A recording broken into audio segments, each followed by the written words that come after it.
When I go out to do my home visits and talk to people, I feel that they're very afraid. They're afraid because they don't know what's out there.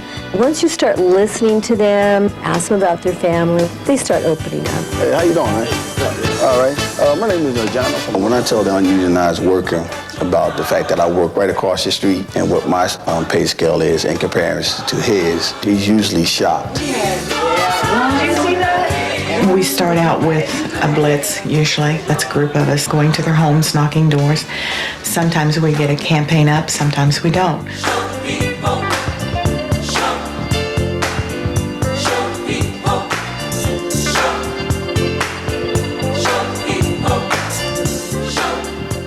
Hi, Rebecca. Come on back into my office.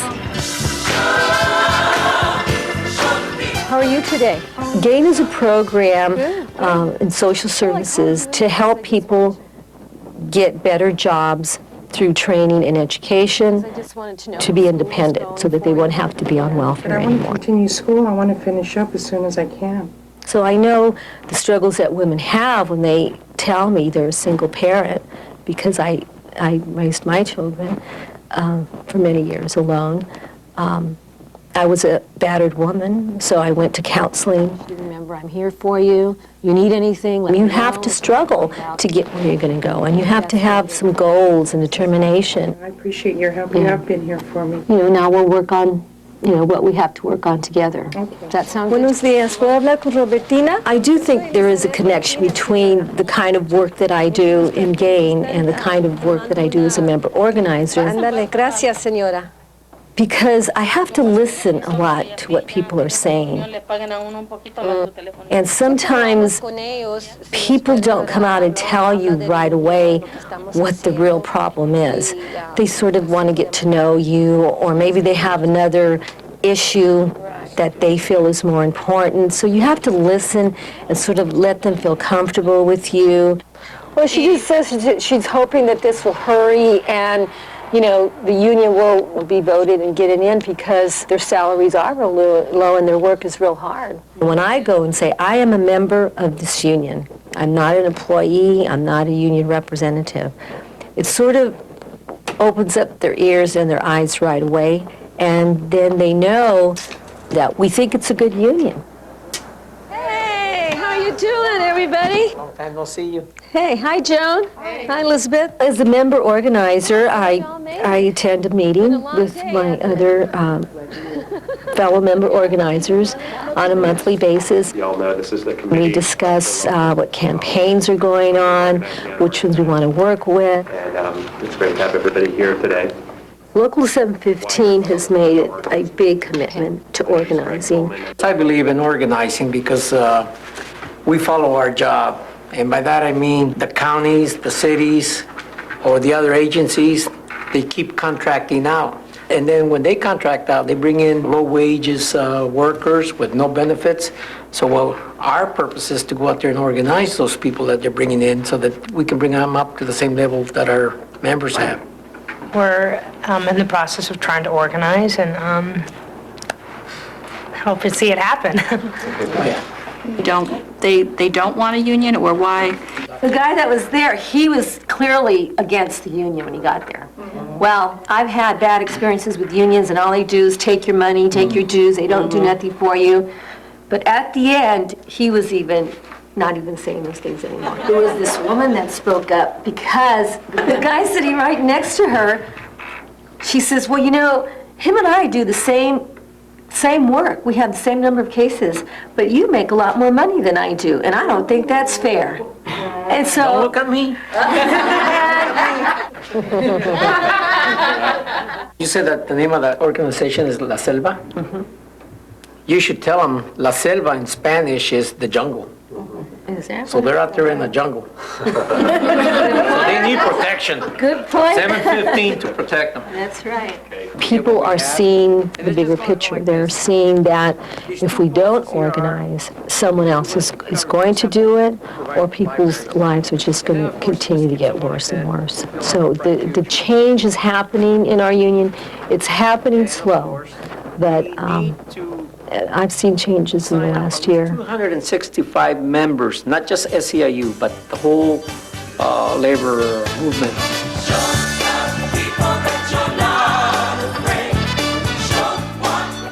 Unions used to be very, very strong at one point in time, and we're down now to what, like 15% of the workforce is union, and we need to bring that back up. It's either organize or die. We talked this morning about organizing 1,200 folks. That means winning 16 elections. That means starting 32 campaigns. That means talking to folks at 150 facilities. You're going to face that a lot before you... We live, eat, drink, and sleep organizing, and it's very important to us. We're the only union that I'm aware of that uses 50% of our proceeds to organize. It's an excellent idea. We met with the board to discuss about using 50% to organizing. There was a lot of discussion. It went around the table several times, pro and con. Hard to get. We need organizers. We need them out there in the field. We need them in West Virginia. We need to get more people there so we can have more money. I think the new money that we created with our dues increase can be compared to a sack of corn. We can take that sack of corn and we can gratify ourselves. We can eat it. We can buy what we need for the office and this and that. Or we can put it aside and it'll stagnate and rot. Or we can use it as seed corn. We can organize. We can put that sack of corn all over the countryside and it's going to take root and it's going to grow. I believe every penny we spend on organizing the unorganized is money that's spent on the present members in this union, because I don't know any other way to protect those jobs. I don't know any contract language. I don't know any grievance. I don't know any strike. I don't know anything that we can do to protect our members' jobs as long as there are people out there doing our work for substantially less money. So this person that you're coming to see is all bottled up. They're frustrated. They can't get their hands on what it is that's bothering them, and here you come and you want to listen to them. 9 times out of 10, people will talk a blue streak to you about what is going on in their life. There'll be times when you'll find somebody that'll take you by the arm and say, come here, where have you been all my life? Right. Well, I went through a whole year of doing this before I first met that person and said, where have you been? I've been waiting for you. Being a nursing home worker, I think, makes a difference when you go talk to an unorganized worker, because we have a common bond. We've been through the trenches that they're going through. We've had the problems. We walk the halls. We know what they are. So therefore, he's not a stranger to me. I can talk to him. Well, let's see, 2 years ago when you guys were here, we got a big Christmas bonus, and that quieted everybody down. After they left? Yeah. Okay. And then this last year, we got nothing. We got gift certificates to the grocery store. Oh. Yeah, that was special. It's a wonderful thing to walk into somebody that doesn't know what a union's about and tell them and see the reactions and let them know that they can have this as well. We have 4 sick days that's given to us on contract date every year. We have 2 floating holidays. I come to work with you guys. And you see that light finally dawn over their head. Hey, there is help. There is a union that cares. I'm not in here by myself because other people care. That means a lot to me. Your election, you just kind of have to hold hands and support each other. Oh, yeah. And be there for each other. I'm holding everybody's hand right now. And you can burn out real quick that way. You gotta get the other people involved. The more people you get involved, the stronger you become. Right. And I knew that anytime that I could get the opportunity, that if I have a vacation, there's a campaign going on around where I can get to it, I'm going. I'm going to help because I want to have that feeling again.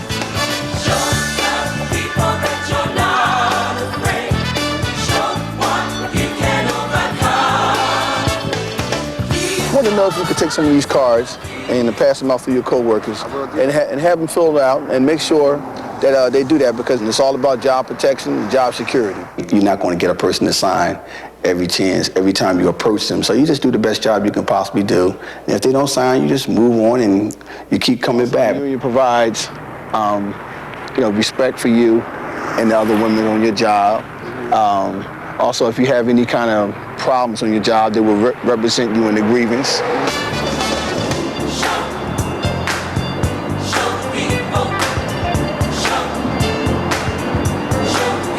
Businesses are moving out of these office buildings in Center City, and they're moving into the suburbs.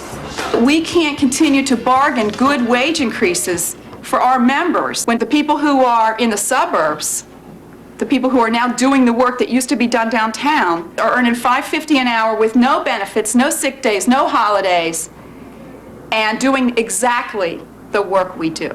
We can't just go organize a little building here or a little building there. This campaign is going to be a struggle. We have to do human billboarding, we're going to have to do tenant leaflets, we're going to have to do our wonderful Local 36 rallies with partying and dancing and yelling and screaming, and we're going to be taking people into the building, and we're going to do what we do and have fun doing it, all right? All right, us. Sir, can I talk to you for a minute?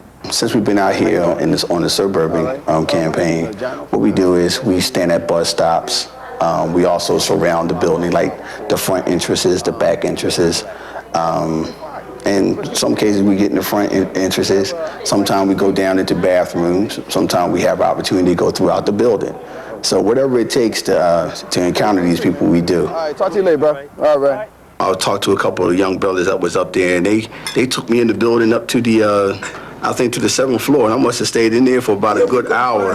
You know, they up there, we up there signing cards.